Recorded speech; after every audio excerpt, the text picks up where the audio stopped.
Hello and welcome back to our segment 2 of this 6.2 notes with the colonies in the Americas. In the previous section, we talked about Spanish conquest, their takeover of much of the Americas, as well as treatment of indigenous people, as well as the Columbian exchange. In this section, we're going to be focused mainly on the development of a very sinister chapter of American history, and that is the enslavement of Africans and the Middle Passage. When we look at the Atlantic slave trade, there's a number of things that cause it to take place. First was the fact that the American soil was very, very good at producing lots of sugarcane and lots of tobacco. And these plants were also very good at producing their plantation owners lots of money. So as Native Americans start to die out and they're not able to work these plantations or haciendas anymore, we see that there is a search for another labor force that can be forced to work. They need to be a large labor force. They need to be cheap. And by cheap, I mean not paid.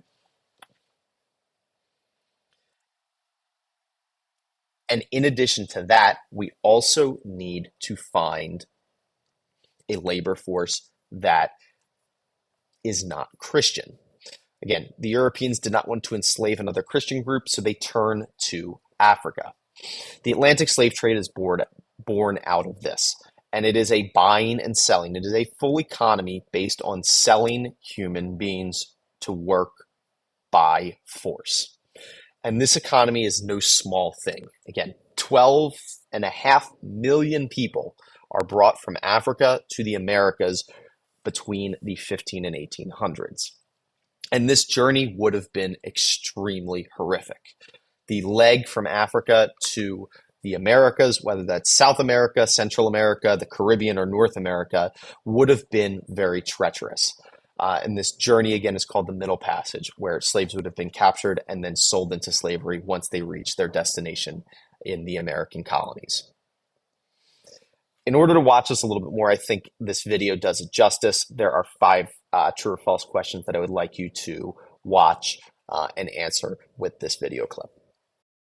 The thing that distinguishes slavery in Africa from Atlantic slavery is race. Europeans set in motion a system of slavery that was predicated on the idea that certain people were marked as enslavable. We've learned a great deal about the Middle Passage in the last 40 years or so. The volume of the trade involved the removal of about 12.5 million people from the African continent. The Middle Passage was the middle leg of a voyage that starts in Europe. The first passage is from Europe to Africa. The Middle Passage is the journey from Africa to America. And then the third passage is the journey back from America to Europe. The Middle Passage could take anywhere from 2 to 3 months. Men and women were separated. Men typically were held in the lower belly of the ship. The roof, if you would, was quite low, probably about 4 feet high. So people couldn't stand. African men were shackled together and they were packed so closely together in a spoon-like position. And they would stay like that for pretty much the entire journey. You're talking about hundreds of people. You're at 120 degrees. It smells terrible. There are actually people dying around you, which has to be a traumatic experience for everybody on board.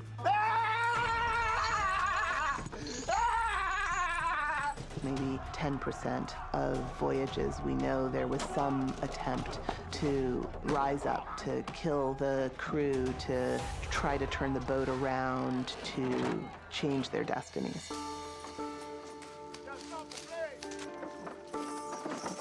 Historians have a hard time capturing what the Middle Passage must have felt like for enslaved men and women. It's a voyage that is deeply disorienting. It's a voyage to a place that you can't anticipate. You don't know what's going to happen to you. I don't think we have adequate words to capture that experience. I know this ain't home, but it's where you gotta be. when it comes to the results of the slave trade, there's really two big aspects when it comes to what happened in Africa and what happened in the Americas. First, when you take a look at Africa, again, the fact that you're talking about 12.5 million people causes a major disruption. And this really looks basically two ways in Africa. We see that the loss of population also means that culture gets disrupted, that we start to see what were very large empires and cultural centers throughout Africa kind of fall apart during this time period and kind of become areas where instability and warfare are more common. We also see families start to get disrupted. Why? Because you have people that are being captured and then sent to the Americas by force. So it again breaks up a lot of family life, and we also see a disproportionate population gap as well between men and women start to arise in Africa as well. The other big thing that happens during this time period is that guns are introduced to Africa, and this means that different groups, different ethnic groups around Africa, these kind of nations, end up getting pitted against each other, where there's a need to buy guns from Europeans so that they can protect themselves against other groups of Africans as well as slave catchers that were trying to steal their population away. In the Americas, it looks a little bit different, mainly because slave labor is at its core meant to separate and dehumanize people to property. Again, slaves are treated and are viewed by colonial masters as property. And with property, people can do what they would like with it. That was the prevailing thought at the time. So what we see is that there's oftentimes separation of families that might have been captured together, but also we see this dehumanization aspect really take place within these communities of enslaved Africans. In addition to this, we also see two main things that happen in the Americas. The first is just the natural increase of population, that you have, again, millions of people that are being forcibly brought to the Americas, and that means that there's an increase in the population from there. But it also means that African culture is also brought over to the Americas.